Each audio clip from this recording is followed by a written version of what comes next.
Mis amigos, el portaaviones Abraham Lincoln llegó al Medio Oriente y la pregunta que resuena ahora desde Irán hasta Washington es solo una. ¿El ataque estadounidense finalmente va a suceder o el mundo está presenciando otro aplazamiento mientras miles siguen muriendo en silencio? Desde principios de enero, Irán está viviendo una de las mayores olas de represión de su historia reciente. Las protestas continúan, pero en una escala mucho menor, no porque la gente se haya rendido, sino porque la represión se ha convertido en un método industrial. Prisiones llenas, ejecuciones aceleradas, internet cortada, ciudades enteras aisladas. Y en el centro de todo esto, la expectativa, cada vez más angustiante, de una acción estadounidense que aún no se concreta. El portaaviones USS Abraham Lincoln ya está en la región. Fue visto cerca del sur de Omán, posicionado estratégicamente fuera del Golfo Pérsico, reduciendo vulnerabilidades y ataques directos, pero manteniendo el alcance operacional total sobre el territorio iraní. Técnicamente es una posición de preparación, políticamente es un mensaje, pero militarmente todavía no es el escenario máximo. Cuando Estados Unidos e Israel llevaron a cabo la Operación Martillo de Medianoche en junio del año pasado, la concentración naval era casi el doble. 3 portaaviones operaban simultáneamente. Hoy solo hay cruceros, destructores, submarinos, activos europeos y aeronaves de apoyo. Pero el volumen todavía está por debajo del estándar histórico de un ataque inminente a gran escala. Eso no significa que no habrá ataque, significa que si lo hay, todavía hay preparativos en curso. Un portaaviones de esa magnitud no entra en combate inmediatamente después de una travesía larga. Necesita reabastecerse, revisar sistemas, reorganizar la logística y redistribuir al personal, además de integrarse plenamente a las fuerzas regionales. Eso lleva días, a veces incluso semanas.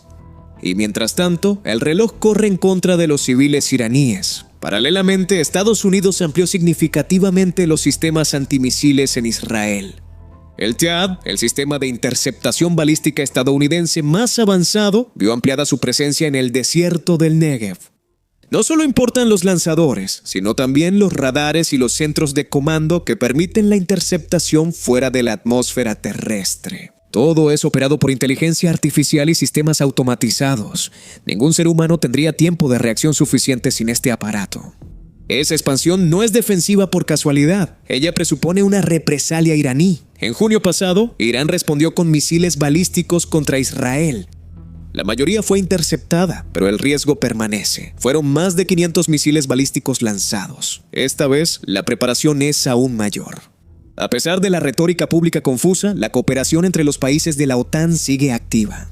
Cazas británicos, aeronaves de transporte alemanas y francesas, aviones cisterna estadounidenses cruzan el Atlántico rumbo al Medio Oriente. Tras bambalinas, la logística funciona, la política pelea y la guerra se organiza. Irán, por su parte, emitió notificaciones aéreas restringiendo su espacio aéreo. Oficialmente, esto puede indicar ejercicios. En la práctica, es una señal clásica de preparación para un conflicto. Nada sucede en el vacío de esta etapa. Pero hay un detalle crucial que lo cambia todo. Incluso con todo este movimiento, la flota actual sigue siendo menor que la utilizada en la última gran operación. Esto plantea una pregunta incómoda. ¿Será un ataque limitado o aún no ha llegado el momento? Mientras el mundo discute la estrategia, el suelo iraní sangra. Las protestas continúan, pero están fragmentadas. Manifestantes incendiaron mezquitas. Agencias vinculadas a la Guardia Revolucionaria, incluyendo bancos que financian milicias del régimen, fueron atacadas. Hay focos de resistencia, pero la represión es brutal. Estimaciones locales hablan de entre 36 y 50,000 muertos. Es imposible confirmar cifras exactas. El régimen no permite el conteo, el internet está completamente bloqueado y la comunicación está controlada por la Guardia Revolucionaria. Pero hasta el propio líder supremo admitió públicamente que hay miles de muertos. Las prisiones están sobrepobladas. Y cuando ya no hay espacio, el régimen encuentra una solución aún más cruel. Los prisioneros son liberados después de recibir inyecciones de dosis letales de potasio, un método antiguo usado en la era estalinista. La persona sale caminando aparentemente libre y muere días después por un paro cardíaco. Es una ejecución con fecha determinada. La comunicación interna está permitida. La comunicación externa está completamente bloqueada. Irán quiere controlar la narrativa mientras extermina la disidencia lejos de los ojos del mundo. En los muros de Teherán, los grafitis se multiplican. Presidente Trump, por favor, ayúdenos. Es la desesperación convertida en un llamado directo. Y del otro lado, declaraciones vagas. Estamos observando de cerca, estamos atentos.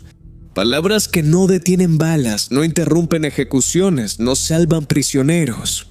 Así, oficiales iraníes filtran información. Hay fisuras internas, hay señales de desgaste del régimen, pero el tiempo juega en contra de los civiles. En el tablero geopolítico, una noticia relevante surgió fuera de Irán.